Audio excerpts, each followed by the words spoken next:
Alright, well, I sorted it out. As you can see, I actually got a fair few additional cards. I played enough games with Mako to get another reincarnation, and out of it I actually managed to get a forest field. So I've thrown that into the deck. I've managed to get my deck cost below Bakura's. I also got Shadow of Eyes, which forces the opponent into attack position, which with Bakura's deck is actually pretty damn good because most of his monsters are reasonably weak anyway, just for obvious reasons. He's got a really shit deck cost, and most of these are just fish monsters. I made an attempt to get the Fortress Whale Oath, but in like 4 or 5 games that I played, I did not get it at all. I was able to get a whole bunch of Aqua type monsters though, so I got Violent Rain, I got this thing, got this thing. This is literally the Aqua equivalent of my current deck leader. And then if I go a little bit further down, or maybe just up, wait, where are my Sea Serpents? Yeah, here we go. Got a few more Sea Serpents, Spiked Seadra, a few more fish and stuff like that, so I'm pretty much ready to do the ritual once I can actually get the ritual card, but most of the monsters here are just kind of kind of crummy, just random crumb monsters. But I'm still keeping the Wasteland in there as well as the Forest, and you'll find out as we go into this game. So let's quit piss-assing around here. I was meant to upload this yesterday, but I just never even got around to so much as recording it. I focused a little bit more on my physical copy of the game. Jack Cade, okay.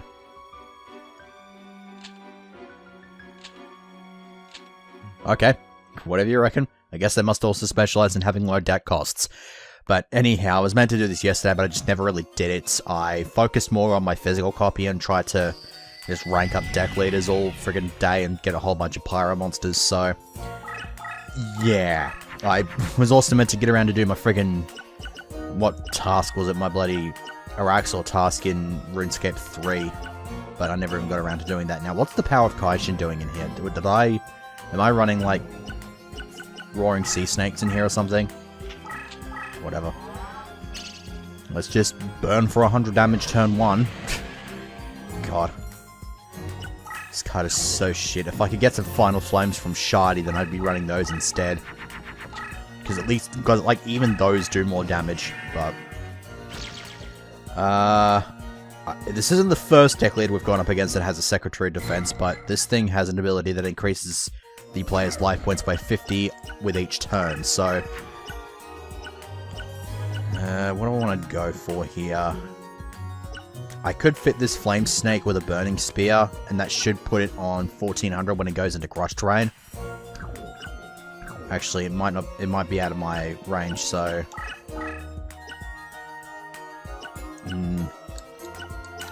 I'll equip it anyway. But I believe if I do this, yeah, it's going to go into 900. Alright, I might as well just leave him there. He's going to be powerful in that terrain anyway. And that's just the weakest Pyro-type monster I've got. Okay, so there's that. Now if I move it to the left, I should still be in the support range. Yeah. So that's 1400. 3-legged zombies. Do I want to roll that? Yeah, whatever. I'll see what this defense mode card is. Laughing Flower, which is annoying because Laughing Flower's ability makes it so that whatever flips it up in battle goes to the other side of the board. So that creature now belongs to him. It's a good thing my Flame Snake didn't flip it up. That does not make it any less annoying. So let's... I would roll over this... I would summon over the... Wait. I have it back now? Oh, it's only a 1-turn thing. Okay, so this card is actually quite shit then. I'm kind of surprised by that. Oh well. Let's just attack into it then. Knowing now I can get rid of it. Might as well keep on the offensive because I've got the terrain boost here, so I'll still stick on 1700. 1400 rather. Barrel Lily, which could have run over my snake, but it wasn't in the correct mode to be able to do that.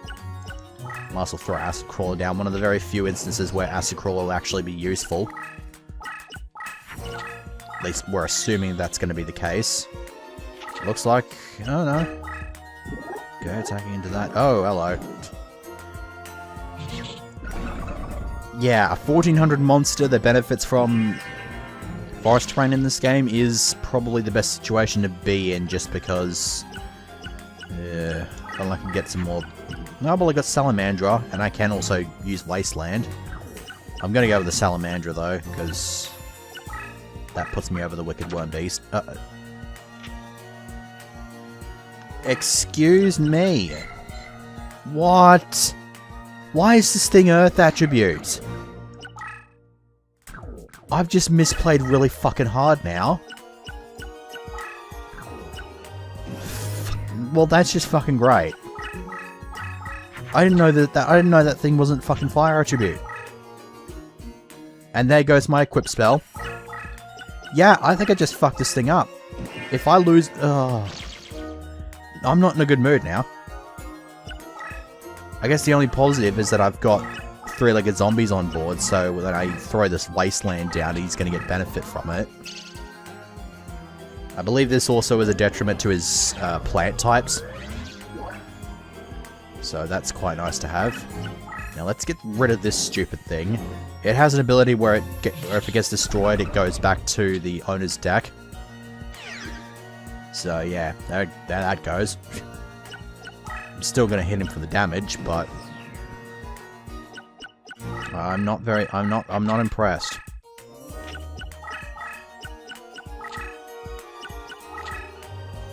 Now, that thing, I'm not too sure what that thing is even capable of doing. I could send three-legged zombies in, fuse it with this, and make...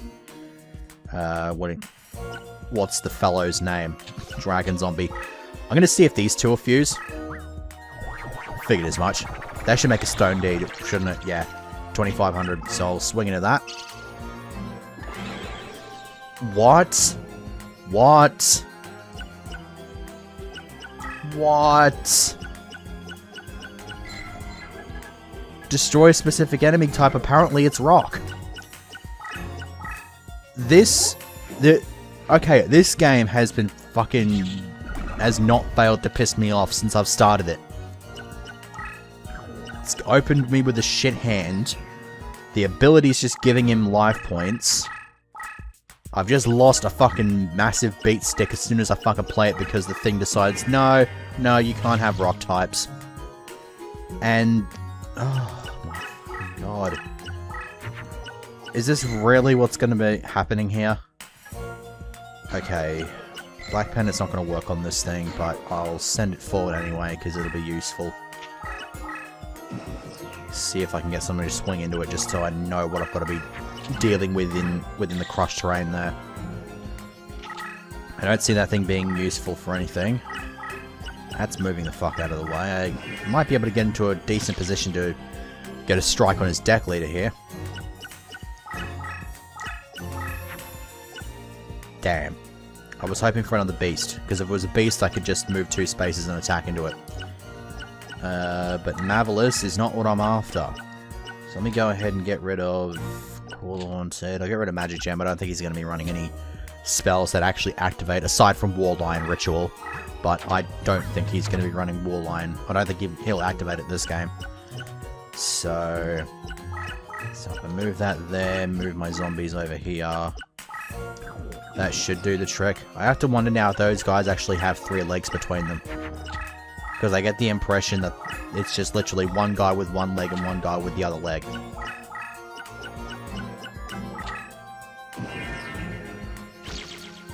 If I can get a beast, or even a warrior, well, I got a beast here. Yeah, these should fuse. There we go, we got Garvus. That'll do the trick. Unless this thing's ability, like... what are its abilities? There's Spellblind and Destroy, there's Increased Strength, Extended Support Range, Light Point Recovery. Alright. I guess I'll keep moving my monsters in this direction, because he's going to run out of room to move soon.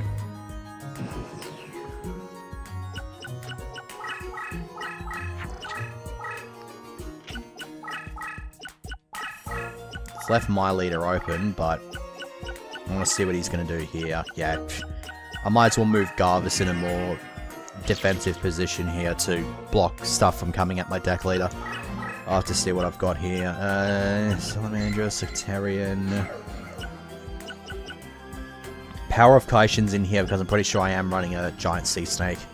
Roaring sea snake, something. Roaring ocean. Console. Dryad. I'll swing into three-legged zombie. I will swing into three-legged zombies, but no. I'm using that to swing into that super thing. Now, do you have 3 legs? No, you well, I mean, technically speaking you do because each one has half a leg. So combining those two equals 1 leg, I guess. Yeah, whatever, I'll lay this thing down. So now I'm in a position where if he... Okay, I was gonna say I'm now in a position where if he moves his deck leader, I can attack him anyway, but the first thing he's done is swing over my zombies with Gate Dig. If I can get that Gate Dig in the graveyard and get it in the slots, I'll be really, really happy, because that's a really awesome card. Whenever it gets flipped up, it replenishes my summoning power to its maximum level. So I have 12 star points when that gets flipped up. And with a deck that runs a whole bunch of stuff like Flame Cerebrus, Vermilion Sparrow, and stuff like that with reasonably high-ish levels like that, it's quite nice to have. So let's move back here, send Ultimate Giant into this thing to see what it does. It's a Rainbow Flower that does not have any attack or defense points because of the Wasteland. Okay, so Dryad... I might as well keep moving and just sort of force him around the place. Because he might end up having to run over one of his cards, and that's pretty much just a free dead card in the graveyard. And it's the Gate Dig as well, so I have a shot at getting that in the slots. I think it goes without saying that I'm quite happy to see that happen. Now, if I do have Roaring Ocean Snake in this deck, I would love to be able to draw into it, so that's why I'm going to fit the Sectarian here with this. See what this is going to do. I'm going to do this. Actually, I think I'd rather... Yeah, I think I'd rather have Garvis there. So that if I summon my Ocean Snake or whatever, I'll just put him in the space in front of me. So that's kind of the smart play there, to just ensure that I'm still out of the way of all that stuff. That's going to get Spellbound. The other one, something else might swing into it now, though, knowing that it's only got 1200. No, that's going to stay in a defensive position. Alright, 2 cards here, one of which is the Roaring Ocean Snake. Good stuff. Aqua, does this work on Aqua types? Yes, it does. Alright, so we can go... Power of Kaishin works on water. Water Aqua, yeah. These two should both work on the Ocean Snake here. So... I'm not too sure if this is a spell or a trap. If it's a spell, then I'm going to run over without flipping face up, and that's just going to get Roaring Ocean Snake destroyed. So... I'm just going to flip him up here. So that puts him on 3600. I'll swing into this thing and see what it is. Okay, it's a spell of some variety. Let's see what it is. Rain of Mercy. That's not too bad. That's a plus 600 to all plant monsters. Get Garvis into the forest, because I don't think we're going to need to worry too much about precariously navigating terrain. Ancient Tree of Enlightenment. I'd like to get that card, but I believe that's something that is only obtainable through a password. While it's face up in defense mode, trap cards cannot be triggered. It's literally a royal decree in the form of a tree. But it doesn't have very powerful attack, so I can just sort of sit around and not worry too much about that. Now, he needs a lot of defenders here, because I've got a 3600 beat stick that turns whatever terrain that it battles on into water. He's also got a Dryad that's about to snack him for 1200 here. And it looks like I'm cracking my way through his defenses here. So let's go ahead and run into this thing. This flower. It does not have an ability, thankfully. Because the palette swap is Dark Plant, and its ability, when it's destroyed, it creates crushed terrain, which, with that thing, it don't want none of that shit. Okazi, there's my Shadow of Eyes, which I can't use. Might as well push Hitotsu, my Hidden Giant, forward. I'll flip Garvis up as well and move that forward. And then from here, I will move back into the ocean. Might as well throw down Okazi. Because at least this way I know, regardless of which direction he goes, I'm going to be able to hit him directly. So I've got him so I've pretty much got him next turn. That's pretty much a dead cert. Swings into that with Mystical Shape. He might actually have he might actually be able to worm his way out of this. Depends on which direction he moves his leader and where he summons his card. Yeah, he's fucked that one up. He should have summoned where he just left from, because that would have blocked all the monsters from getting to him. But now I can just attack with the Tatsumi Giant for game.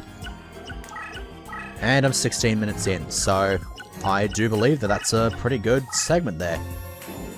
Again, not really talking too much. I mean, I've not even mentioned what I do for my internship. It's not overly interesting at the moment. I've just been grabbing plastic bags full of, like, screws and washers and stuff like that and just stuffing them into cardboard boxes. And then stuffing those cardboard boxes into larger boxes to go out and be sold to people. That's pretty much all that it is. So I definitely see Gate Dig in the slots, and I just missed him. And I just missed him again. One more shot. Damn it. Just pulled up short. That's quite unfortunate. I'm not so sure if I'm going to have another game with him. I might need to prepare a little bit more for the next match. Because as you are about to... yeah, prepare to meet my maker. He's not taking that lightly, because our next opponent...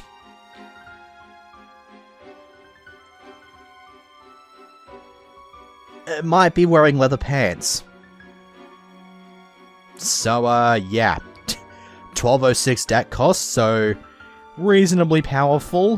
We don't have quite as much of a restriction on our deck cost here, because the highest one we've had before this is 1078, which I didn't really have too many problems staying under. Actually, no, it was this guy, 1149, but this guy is an example of deck cost not translating to a powerful deck, because he was literally just a brute forcer type fellow. This guy's the real deal, though.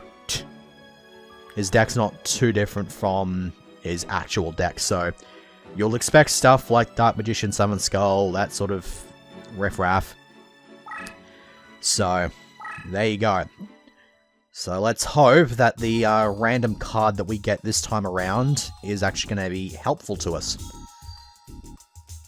It is number 446. Why do I get the impression that we may have already done this? Yeah, we actually have. It's Armored Lizard. We've actually already gotten this one. You can only use a password once, so we've got to go ahead and redo that. Number 815 is Bad Reaction to Samochi, which does as you would expect if you know about the game to a reasonable extent. So, there we go. It's just a shame that there's no cards in this game that let you heal your opponent's life points. So you can't really make a Bad Reaction burn deck. It's like Bad Reaction, the way it's meant to be played, as like a trap to ward enemies off of healing with their life points. Although I don't believe Yugi actually runs anything that heals life points, so this thing may well be pretty useless. Full range trap, which means it activates whenever the trigger for it is satisfied, regardless of how far away it is. That's the difference between a full range and a, I think it's like short range, or limited range. I think that's what it is. But, alright. I do believe I'm about done. Yeah, I'm an idiot. Let me just go ahead and jump back into the deck, because I screwed up again. Yeah, there is the Bad Reaction. I did indeed put that code in. So, there you go. Next time we are going up against Yugi. God help us.